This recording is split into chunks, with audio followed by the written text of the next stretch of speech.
now let's go into the second problem we had. So remember, our second problem was we basically wanted to figure out whether a linked list has a cycle. So what does it mean for a linked list to have a cycle? So let's define that a little better. So basically, if I have the following linked list, 1 pointing to 2, pointing to 3, pointing, this time let's add one extra element, okay, 4. I'll show you an example of a linked list that has a cycle.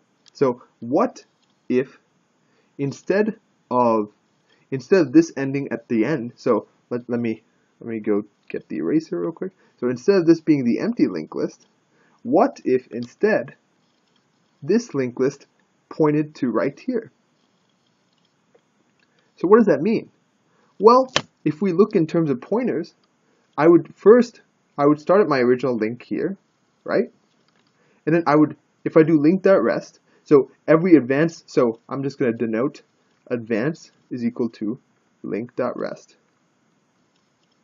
So this is basically reassigning link to link.rest, and we get this. So the first step we go here, and then the second step we go here.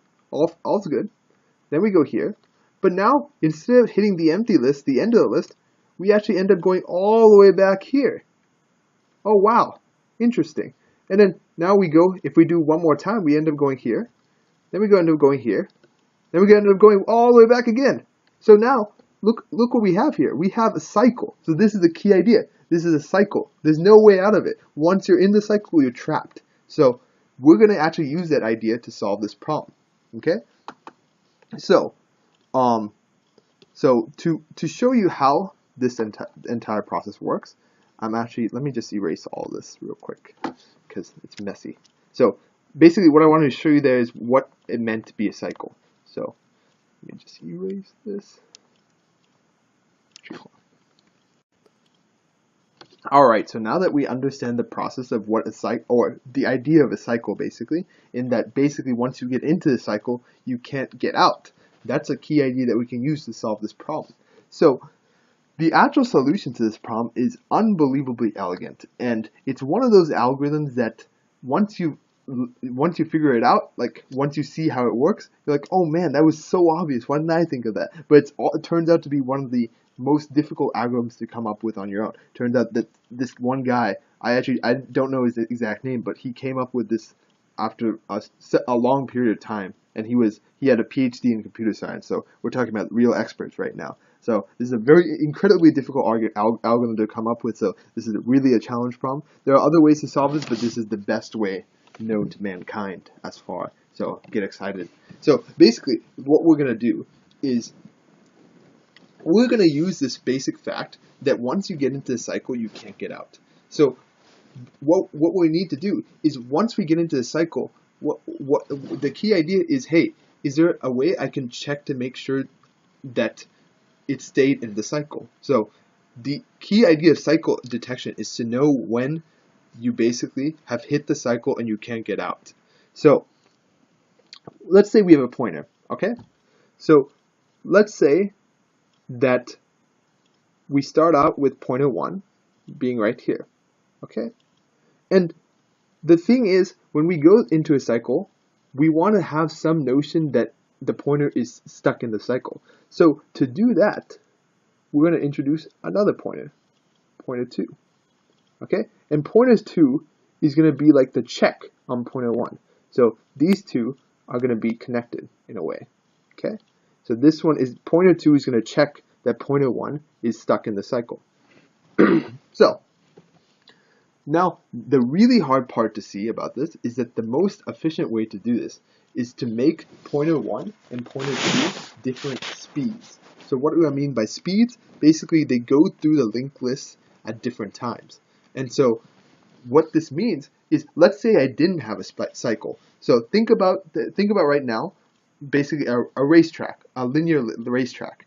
If there's no cycle, that means it's basically linear, and the faster one is going to reach the end before the slow one. There's no way that the slower one is going to reach the end before the faster one, or meet the guy who's faster. So and of course we're assuming constant pace here, constant speed. So now the key idea is if my fast pointer ends up meeting the slow pointer, I know that the only way that could have happened is if there was some type of loop in the track, right? So now we're going to use that idea.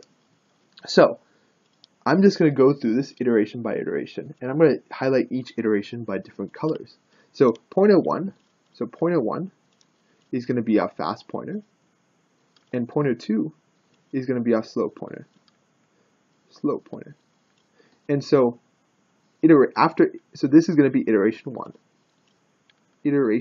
1.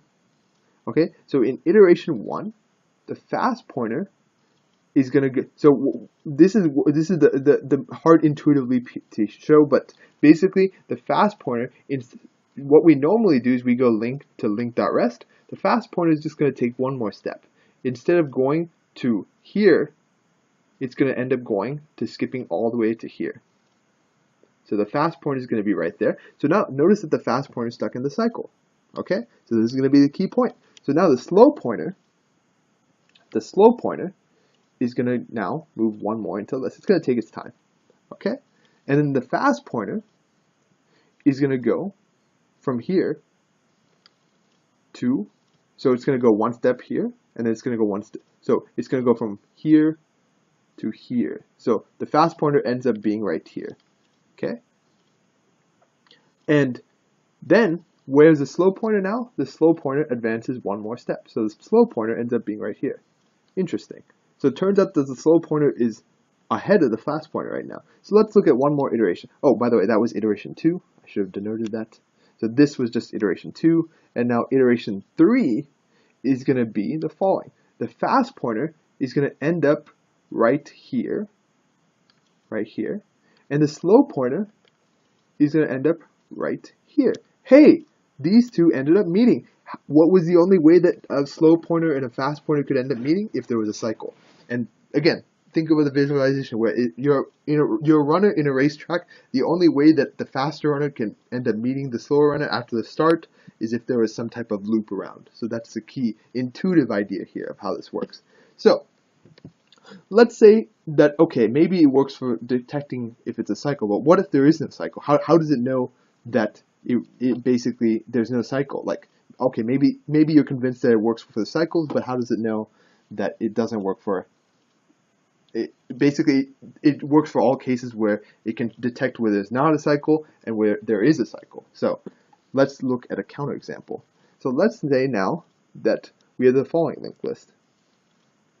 1, 2, 3, and then 4. Okay, so we're going to have a pointer 1 and pointer 2. So this time, pointer 1 is going to be red, or white. Turns out it's white. And pointer 2 is going to be red. So pointer 2 is our slow one, so it's going to go here. And then pointer 1 is our fast one, and that's going to go all the way up here. Oops. This should be white. Okay. Pointer 1 is going to go up there. And then pointer 1 is also going to, after the next iteration, it's going to go advance to the end. And then pointer 2 is going to advance to element 3 right there. Now, notice that, hey, the fast pointer reached the end. Notice that in this case, the fast pointer never reached the end because it got stuck in the cycle. There is no end because you're stuck in the cycle. And it turns out that the fast pointer is always going to get stuck in the cycle if there is a cycle. That's the key idea. Once you enter a cycle, you are guaranteed to stay in the cycle. And the next question might be, how do you know you're going to enter the cycle? Well, a cycle is continuous. So there's not necessarily only one entry point. There's many entry points, and it turned out that by mathematical proof, it is shown that you can always get into a cycle. And if I have time later, I might go into this because I think this is a really super interesting algorithm. So basically, the key idea. So let's wrap this all up. Key idea. So stuck. If you get stuck in a cycle, you're always stuck. Always stuck. And then also, if basically the slow pointer is equal to this fast pointer, slow equals fast, then cycle. if the fast reaches the end, no cycle. So that's the key ideas from this basically this diagram of how this all works. So anyway, so now again, don't feel bad if you couldn't figure out this algorithm. Like even I couldn't figure out. No, I'm pretty sure no one in our CS class could have figured this out on their own. This is a pretty insane algorithm, but it's so cool because like once you see it, like the idea, hey, I'm in a track. The only way I could get to a person slower than me is if I overlap them, basically, and that's what this idea defines. And the reason that they use 1 and 2 is it's always shown that if there is a cycle, the 2 pointers are going to intersect. So again, there's actually a lot of theory behind all of this, but this is the general idea. And I think this is really cool. This algorithm is actually called the turtle and the hare algorithm because behind that famous story of the hare losing to a turtle because the turtle went slow and steady. So yeah, anyway, so this is the turtle and the hare algorithm, and it's very useful for finding cycles in linked lists. Okay, now let's go into implementing this.